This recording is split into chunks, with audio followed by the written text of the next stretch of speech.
लक्ष्मीकांत यह देखकर हैरान था कि जब इसकी बीवी को पीरियड आते थे तो यह एक गंदे कपड़े का इस्तेमाल करती थी। यह इतना गंदा था कि कोई इससे अपना साइकिल भी ना साफ करे, तब भी इसकी बीवी को इसे सुखाते समय कपड़ों के नीचे छुपाना पड़ता था। लक्ष्मीकांत अपनी बीवी से बहुत प्यार करता था, इसलिए यह फार्मेसी जाता है और दुकानदार से एक पैकेट पैड मांगता है। दुकानदार ने कभी नहीं सोचा था कि कोई आदमी इससे पैड खरीदने आएगा। ये इसे पैड ऐसे पकड़ाता है जैसे कोई चोरी का सामान पकड़ा रहा हो, और यह पैड भी बहुत महंगा था, पूरे 55 रुपए का। लेकिन लक्ष्मीकांत इसे फिर भी खरीद लेता है। इसकी पत्नी कहती है, ये बहुत महंगा है, इसे वापस कराओ। लक्ष्मीकांत को समझ नहीं आता कि इतनी छोटी चीज की कीमत इतनी महंगी क्यों है। जब ये पैड को बीच में से खोलता है तो ये देखता है कि अंदर सिर्फ कपड़ा और रुई है। तभी लक्ष्मीकांत के दिमाग में एक आइडिया आता है। ये पैड बनाने का सामान खरीदने का फैसला करता है और खुद पैड बनाने की कोशिश करता है। पहला हाथ से बनाया पैड बहुत जल्दी बन जाता है। फिर यह इसे अपनी पत्नी को इस्तेमाल करने के लिए कहता है और ये अपनी पत्नी को बताता है कि इसको बनाने में सिर्फ 2 रुपए लगे हैं। अगले दिन लक्ष्मीकांत देखता है कि इसकी पत्नी अभी भी वही गंदा कपड़ा इस्तेमाल कर रही है, क्योंकि लक्ष्मीकांत का बनाया पैड आसानी से लीक कर जाता था, जिस वजह से इसकी पत्नी के कपड़े दागदार हो गए थे। लक्ष्मीकांत निराश हो जाता है, लेकिन ये हार नहीं मानता। ये पैड को सुधारता रहा, लेकिन इसकी पत्नी इसे फिर से इस्तेमाल करने से मना कर देती है। इसे लगता था कि इसका पति औरतों के मामलों में दखल दे रहा है, जिससे यह अपमानित महसूस करती थी। तभी लक्ष्मीकांत पैड को खुद पर टेस्ट करने का फैसला करता है। ये पैड पर कुछ खून की बूंदें गिराता है और इसे पहनकर 2-3 बार कूदता है। ये देखता है कि पैड ने खून को रोक लिया है।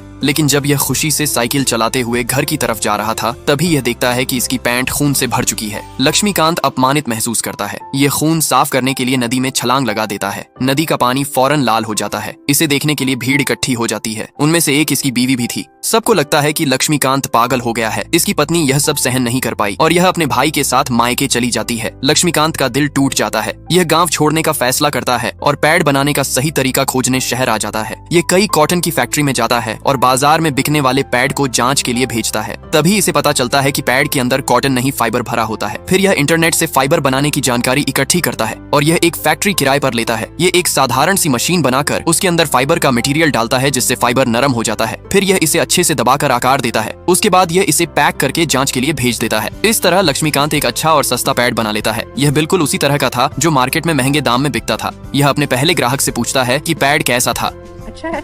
आप जानते नहीं, ये तो शब्द सुनने के लिए मैं कितना परेशान हूँ। अपने उत्पाद को बढ़ावा देने के लिए यह आविष्कार प्रतियोगिता में भाग लेता है। यहाँ यह सबको बताता है कि एक सस्ता पैड कैसे बना सकते हैं। यह बताता है कि बाजार में मिलने वाला पैड 52 रुपए का आता है, जबकि उसके बनाए हुए पैड सिर्फ 2 रुपए में तैयार हो जाते थे। एक महिला जज इसके ऊपर पानी डालकर इसे टेस्ट करती है और यह बहुत ही अच्छे से काम करता है। इस तरह लक्ष्मीकांत यह आविष्कार प्रतियोगिता जीत जाता है। बड़ी बड़ी कंपनी इसके साथ काम करना चाहती थी, लेकिन इसने अपने गाँव में लौटने का फैसला किया। इसका बिजनेस बढ़ता गया। लक्ष्मीकांत ने न सिर्फ महिलाओं की पीरियड संबंधी समस्याएं हल की, बल्कि उन्हें पैड बनाना भी सिखाया, जिससे वे आर्थिक रूप से स्वतंत्र हुईं और उनका आत्मविश्वास भी लौट आया।